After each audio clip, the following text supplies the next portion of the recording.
BBMP ನೌಕರರ ಮತ್ತು ಅಧಿಕಾರಿಗಳ ಸಂಘದ ಅಧ್ಯಕ್ಷರಾದ ಅಮೃತರಾಜ್ ಅವರ ಜೊತೆ ನಾನಿದ್ದೇನೆ, ಮಾತಾಡಿಸ್ತಾ ಹೋಗ್ತೇನೆ. ಸರ್, ಇವತ್ತು ಪ್ರತಿಭಟನೆಯನ್ನ ಹಮ್ಮಿಕೊಂಡಿರುವಂತ ಮೂಲ ಕಾರಣಗಳು ಏನು ಅಂತ ನೋಡೋದಾದ್ರೆ ಸರ್, ಬೃಹತ್ ಬೆಂಗಳೂರು ಮುಂಚೆ ಕಾರ್ಪೊರೇಷನ್ ಇತ್ತು, ನಂತರ ಬೆಂಗಳೂರು ಮಹಾನಗರ ಪಾಲಿಕೆ ಆಯಿತು. ಇವತ್ತು ಬೃಹತ್ ಬೆಂಗಳೂರು ಮಹಾನಗರ ಪಾಲಿಕೆ ಆಗಿ 225 ವಾರ್ಡ್ ಇದೆ ಸರ್. ಏನು ಕಾರ್ಪೊರೇಷನ್ ಇದ್ದಾಗ ಸಿಬ್ಬಂದಿಗಳು ಮಂಜೂರಾಗಿತ್ತಲ್ಲ ವೃಂದ ಮತ್ತು ನೇಮಕಾತಿ ನಿಯಮಾವಳಿಯಲ್ಲಿ, ಇವತ್ತು 2020 ಬೆಂಗಳೂರು ಆ್ಯಕ್ಟ್ ಆದರೂ ಸಹ ಅಷ್ಟೇ ಸಿಬ್ಬಂದಿ ಇದ್ದಾರೆ. ಬೆಂಗಳೂರಿನ ನಾಗರಿಕರಿಗೆ, ಸಾರ್ವಜನಿಕರಿಗೆ ಏನಂದರೆ BBMPಯಲ್ಲಿ ಕೆಲಸ ಆಗ್ತಾ ಇಲ್ಲ, ಏನೇ ಹೋದರೂ ಕೆಲಸಗಳು ಆಗ್ತಾ ಇಲ್ಲ, ತಡ ಆಗ್ತಾ ಇದೆ ಅಂತ ಹೇಳ್ತಾ ಇದ್ದಾರೆ. ಆದರೆ ಅದು ಉದ್ದೇಶ ಕಾರಣ ಯಾರಿಗೂ ಗೊತ್ತಿಲ್ಲ. ಮೂಲ ಕಾರಣನೇ ಸುಮಾರು ಒಂದು 15,000 ಹುದ್ದೆಗಳು ಖಾಲಿ ಇದೆ, ವಿವಿಧ ಹುದ್ದೆಗಳು. ಅದು ಆ ಒತ್ತಡ ಕೆಲಸ ನಮ್ಮ ಅಧಿಕಾರಿ ನೌಕರ ಮೇಲೆ ಬಿದ್ದಿದೆ. ಇದರಿಂದ ಮಾನಸಿಕ ಒತ್ತಡ, ಮಾನಸಿಕ ಖಿನ್ನತೆ ಮತ್ತು ಸಾರ್ವಜನಿಕರಲ್ಲಿ BBMP ಮೇಲೆ ಅಸಮಾಧಾನ, ಕೆಟ್ಟ ಹೆಸರು ಬರ್ತಾ ಇದೆ.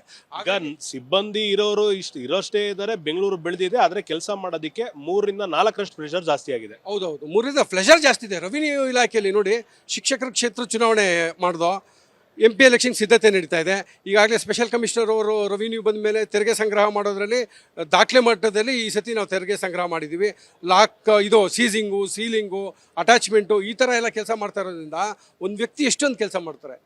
24 ಗಂಟೆಯಲ್ಲಿ ಹೆಚ್ಚು ಕಮ್ಮಿ ಒಂದು 20 ಗಂಟೆಗಳ ಕಾಲ ಕೆಲಸ ಮಾಡ್ತಾ ಇದ್ದಾರೆ. ಹಾಗಾಗಿ ಇದಕ್ಕೆ ಒಂದು ನ್ಯಾಯಯುತವಾಗಿ ನಾವು ಬೇಡಿಕೆ ಆಗಬೇಕು. ಮತ್ತು ಪ್ರಮುಖವಾಗಿ ಇಷ್ಟೆಲ್ಲ ಕೆಲಸ ಮಾಡಿದ್ರೂ 27 ಅಧಿಕಾರಿ ನೌಕರ ಮೇಲೆ ಇಲಾಖಾ ವಿಚಾರಣೆಗೆ ಜಾರಿ ಮಾಡಿಸೋದಕ್ಕೆ ಆದೇಶ ಹೊರಡಿಸಿದ್ದಾರೆ. ಆಮೇಲೆ ಒಂದು 2-3 ಅಮಾನತು ಮಾಡಿದ್ದಾರೆ. ಇದನ್ನೆಲ್ಲ ಖಂಡಿಸಿ ನಾವು ಇವತ್ತು ಈ ಹೋರಾಟನ ಹಮ್ಮಿಕೊಂಡಿದ್ದೀವಿ ಸರ್. ಒಂದು ಸಿಬ್ಬಂದಿಯ ನೇಮಕಾತಿ ಆಗಬೇಕು, ಮೊದಲನೇ ಪಾಯಿಂಟ್. ಎರಡನೇದು, ಕಂದಾಯ ಇಲಾಖೆ ನಿಮ್ಗೆ ಕೊಟ್ಟಿರುವಂತ ಟಾರ್ಗೆಟ್ ಅನ್ನ ರೀಚ್ ಆಗೋದಕ್ಕೆ ಕಷ್ಟ ಆಗ್ತಿದೆ ಅಂತನಾ ಅಥವಾ ಆಗಲ್ಲ ಅಂತಾನೆ? ಹೇಗೆ ರೀಚ್ ಮಾಡಿದ್ದೀವಲ್ಲ ಸರ್. ಕಳೆದ ಬಾರಿ 3,539 ಕೋಟಿ ರು ಸಂಗ್ರಹ ಆಗಿತ್ತು. ಈ ಬಾರಿ ಅದಕ್ಕಿಂತ ಇನ್ನೂ 300 ಚಿಲ್ಲರೆ ಕೋಟಿ ಹೆಚ್ಚುವರಿ ಆಗಿದೆ. ಆಗಿದೆ. ಆದ್ರೂ ಕೂಡ ಏನಾದರೂ ಇಲಾಖೆಯಿಂದ ನಿಮಗೆ ಮೇಲಧಿಕಾರಿಗಳಿಂದ ಒತ್ತಡ ಇರುತ್ತೆ? ಒತ್ತಡ ಅಲ್ಲ ಸರ್, ಎಲ್ರಿಗೂ ಮಾನಸಿಕವಾಗಿ ಕಿರುಕುಳ ಹಿಂಸೆ ಕೊಡ್ತಾ ಇದ್ದಾರಲ್ಲ. 9 ಗಂಟೆಗೆ VC ಮಾಡೋದು, 8 ಗಂಟೆಗೆ VC ಮಾಡೋದು, ಮಕ್ಕಳು ಸ್ಕೂಲ್ ಬಿಡೋದು ಬೇಡವಾ, ತಯಾರಿ ಮಾಡೋದು ಬೇಡ, 8 ಗಂಟೆಗೆ VCಗೆ ಬನ್ನಿ ಅಂತಾರೆ. ಇದಕ್ಕೆಲ್ಲ ಒಂದು ಕಡಿವಾಣ ಹಾಕ್ಬೇಕು ಸರ್. ಅದಕ್ಕೋಸ್ಕರ ಆಮೇಲೆ ಮೇಲಾಗಿ ನಮ್ಮ ಕಂದಾಯ ಇಲಾಖೆ ಕಂದಾಯ ಅಧಿಕಾರಿಗಳಿಗೆ ಮುಂಬಡ್ತಿಯಾಗಿ 8 ತಿಂಗಳಾಗಿದೆ. ಇವತ್ತವರೆಗೂ ಆದೇಶ ಹೊರಡಿಸಿಲ್ಲ ಸರ್ಕಾರದಲ್ಲಿ. ನಮ್ಮ ಉದ್ದೇಶ ಏನಂದರೆ ಆ ಅಧಿಕಾರಿಗಳು ಮುಂಬಡ್ತಿ ಹೋದರೆ ಕೆಳಂಥ ಅಧಿಕಾರಿಗಳಿಗೆ ಮುಂಬಡ್ತಿಗೆ ಅವಕಾಶ ಸಿಗುತ್ತೆ ಅಂತ ನಮ್ಮ ಒಂದು ಆಗ್ರಹ. ಒಟ್ಟು ಎಷ್ಟು ಜನ ಸೇರುವಂತ ನಿರೀಕ್ಷೆ? ಯಾವೆಲ್ಲ ಪಾಲಿಕೆಯಿಂದ ಜನರು ಬರ್ಬೋದು ಸರ್ ಇವತ್ತು ಸಿಬ್ಬಂದಿಗಳು? ಸರ್, ಕರ್ನಾಟಕ ರಾಜ್ಯದ 10 ಮಹಾನಗರ ಪಾಲಿಕೆ ನಮಗೆ ಸಂಪೂರ್ಣವಾಗಿ ಬೆಂಬಲ ಸೂಚಿಸಿದೆ. ರಾಜ್ಯ ಸರ್ಕಾರಿ ನೌಕರ ಸಂಘದವರು ಬೆಂಬಲ ಸೂಚಿಸಿದ್ದಾರೆ. ನಮ್ಮ ಸಚಿವಾಲಯ ನೌಕರ ಸಂಘದವರು ಅಧಿಕಾರಿಗಳು ಬೆಂಬಲ ಸೂಚಿಸಿದ್ದಾರೆ.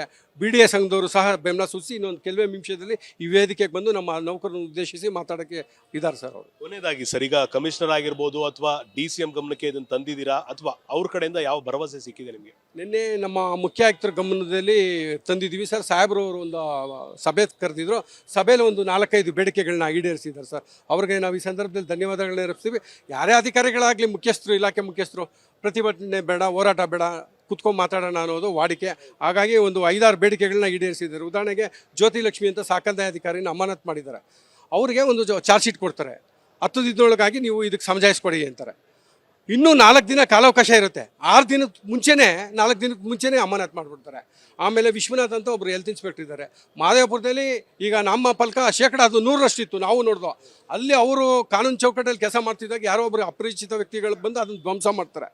ಅದು ಮಾಡಿದ್ದು ಒಳ್ಳೆಯದೇ, ನಾವು ಅವ್ರ ಪರವಾಗಿ ನಿಲ್ತೀವಿ. ಕಾರಣ ಏನಂದರೆ ಅದು ಶೇಕಡ 100ರಷ್ಟು ಇತ್ತು ಆಂಗ್ಲ ಭಾಷೆ. ಇವತ್ತೆಲ್ಲ ನಾಳೆ ಅವ್ರು ಮಾಡಲೇಬೇಕಾಯ್ತಲ್ಲ. ಆ ಒಂದು ಇದಕ್ಕೆ ಅವ್ರನ್ನ ಅಮಾನತು ಮಾಡಿದ್ರೆ ಹೆಲ್ತ್ ಇನ್ಸ್ಪೆಕ್ಟರ್ಗಳು ಪ್ರಮುಖ ಪಾತ್ರ ವಹಿಸಿದ್ದಾರೆ. ಬೆಂಗಳೂರಲ್ಲಿ ನಾಮಫಲಕನ ಶೇಕಡ 60ರಷ್ಟು ಮೇಲ್ಪಟ್ಟು ಯಾರು ಹಾಕಿಲ್ವೋ ಅದನ್ನು ರದ್ದು ಮಾಡೋದ್ರಲ್ಲಿ BBMP ಪ್ರಮುಖ ಪಾತ್ರ ವಹಿಸಿದೆ. ಅವ್ರಿಗೆಲ್ರಿಗೂ ಆತ್ಮಸ್ಥೈರ್ಯ ಕುಗ್ದಂಗೆ ಆಗಲ್ವಾ, ಎಲ್ಲ ಭಯದ ವಾತಾವರಣದಲ್ಲಿ ಕೆಲಸ ಮಾಡ್ತಾರೆ. ಹಾಗಾಗಿ ಅವರ ವಿಶ್ವನಾಥ್ ಏನು ನಿನ್ನೆ ಅಮಾನತು ಮಾಡಿದ್ದಾರೆ ಅದು ಇವತ್ತೇ ತೆರವಾಗಬೇಕು ಅಂತ ನಮ್ಮದು ಒಂದು ಆಗ್ರಹ ಸರ್.